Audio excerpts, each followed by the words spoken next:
Урматтуу кыргызстандыктар, кадырлуу мекендештерим, 28-30 апрель күндөрү касиеттүү Кыргызстан эл үчүн тарыхый, оор, сыноонун да, кайгынын да күндөрү болду. Ыйык ата журтубуздун аймактык бүтүндүгүнө жана коопсуздугуна коркунуч келип, тынч жаткан элибиздин бейпилдиги бузулду.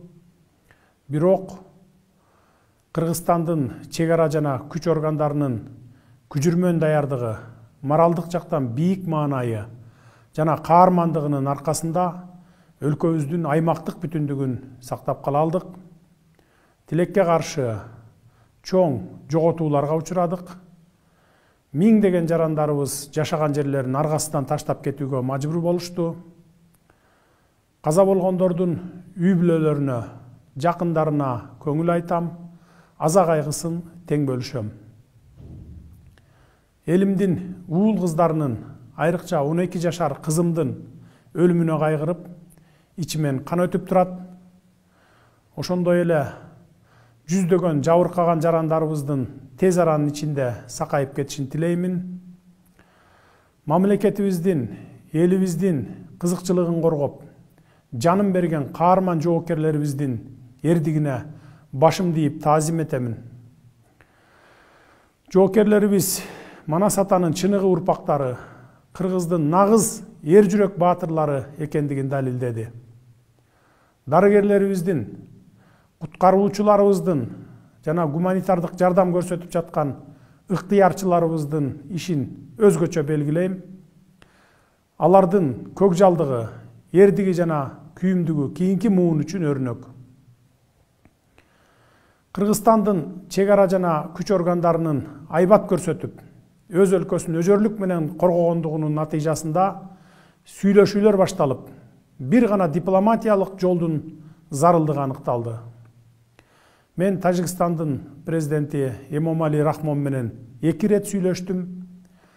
Чатакты ырбатпоо үчүн чек араны тактоо боюнча өкмөттөр аралык комиссиялар ортосундагы ишинин натыйжасында тийиштүү протоколго кол коюлду. Ушул күндөрү курал жарак талап кылып, Баткенге барууга ашыккан мекенчил жаштардын жигерин туура түшүнүүгө болот. Алар да патриоттуулукту көрсөтүштү. Бирок толук кандуу кагылышууну болтурбоо үчүн жана стабилдүүлүктү сактоо максатында талап кылган жаштарга курал берүүгө мүмкүн эмес эле. Башкалардын катасын кайталаган жокпуз. Ошону менен бирге айрым чагымчылдар сырткы күчтөрдөн дагы коркунучтуу экенин унутпашыбыз керек.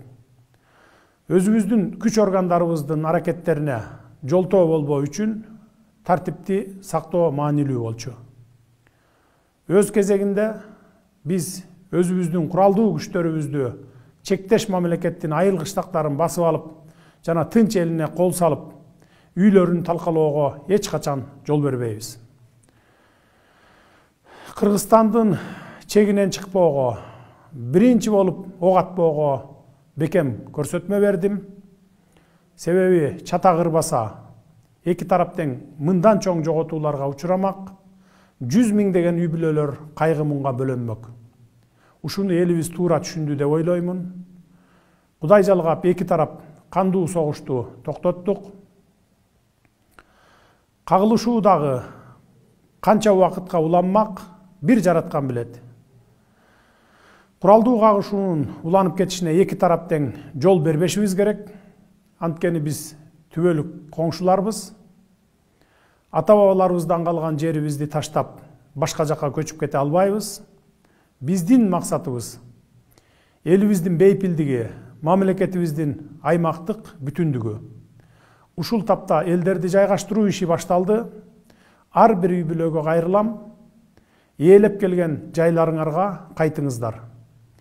Талкаланган, өрттөлгөн тамдарды калыбына келтирүү боюнча иш-чаралар жүргүзүлөт.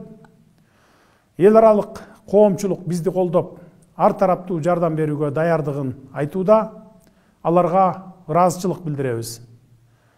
Мындан ары жаңжалды алдын алуу максатында коңшу же аралаш жашаган айылдарда эки тараптын аксакалдарынан урматтуу сыйлуу адамдарынан турган тынчтыкты сактоо комиссиясын түзүүнү сунуш кылып жатам.